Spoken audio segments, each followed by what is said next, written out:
Hi guys! Welcome back to my channel. For today's video ay tuturo ko sa inyo kung paano nyo recover yung mga deleted text messages sa ating cellphone, pati yung mga call history.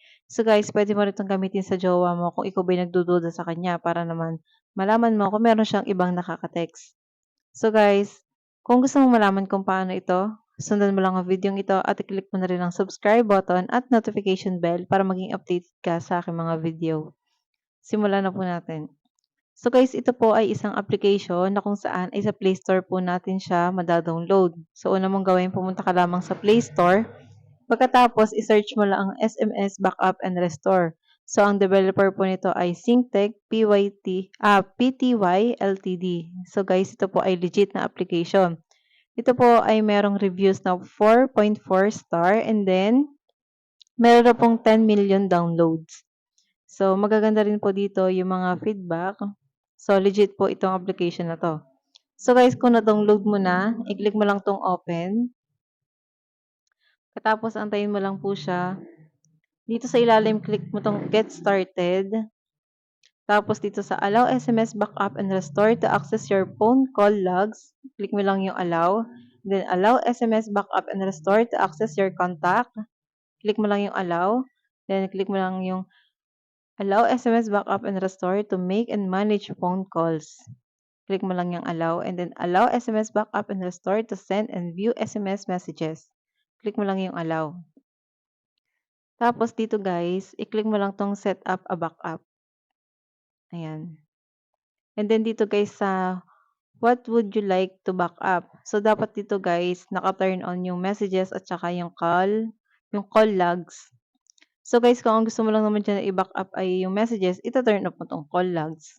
Pero kung gusto mo ito lang call, ito-turn off mo yung messages. So kung gusto mo siyang parehas, kailangan naka-turn on siya. So kapag okay na yan, click mo lang tong next. Tapos dito guys, mamimili ka lang dito kung saan mai-store yung iyong mga text messages at saka call history ng cellphone mo. So sa akin dito guys, ang iki-click ko lang dito ay yung your phone. Tapos, iki-click ko lang yung okay. And then, dito iki-click mo lang yung next, dito sa may baba. Tapos, i-click mo lang tong yes. So, dito guys, nakalagay, schedule, recurring backup. So, mamimili ka lang dito guys kung ang gusto mo ay daily, weekly, or hourly. So, sa akin guys, ang pipiliin ko dito ay yung hourly. So guys, kung kayo po ay nakapili na, lagyan nyo lang po ng highlight yung bilog. And then, i-click mo lang tong backup now, dito sa may baba, sa may kanan. Tapos guys, antayin mo lang matapos yung pagba-backup. So guys, papaalala ko lang po sa inyo ha. Yung po mga dati nyo nang na-delete na text messages at call history, nung wala pa kayong ganitong application, hindi nyo na po yun ma-recover. So, once na kayo po ay nakapag-download ng ganitong application, kung ano pa lamang po ang laman ng inyong cellphone na messages at call history, yun pa lang po ang mare-recover niya kapag po dinilit ninyo. So guys, sana po naiintindihan nyo ha.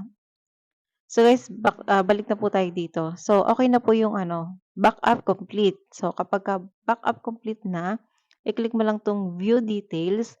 Dito guys, may nakalagay na call history. Ito sa may taas. Tapos dito sa baba, um, yan po yung mga text history. So guys, pagka po kinilik nyo yan, nandiyan po lahat ng mga call history ng inyong cellphone. Tapos dito sa baba, yung mga text messages history ng inyong cellphone. Tapos guys, kapag po nakapag-download kayo ng ganitong application, for example, nag-delete po kayo, nakapag-download kayo nito ngayon, na-set up nyo na po. Yung mga text messages na laman nito, pagka dinilit mo, madi-delete siya. Pero dito sa application na to, hindi siya mawawala. So, ganun lang po kadali guys. Sana po naintindihan niyo po ito, no? So, yun lamang po. Salamat po sa panonood. Thank you for watching. Sana po ay nagustuhan niyo ang video ito at kung nakatulong to, makikilike naman po, mag-comment po kayo at makikisubscribe naman po. At i-click niyo na rin po, i-click niyo na rin po ang subscribe button at notification bell para maging updated ka sa aking mga video. Yun lamang po. Maraming salamat.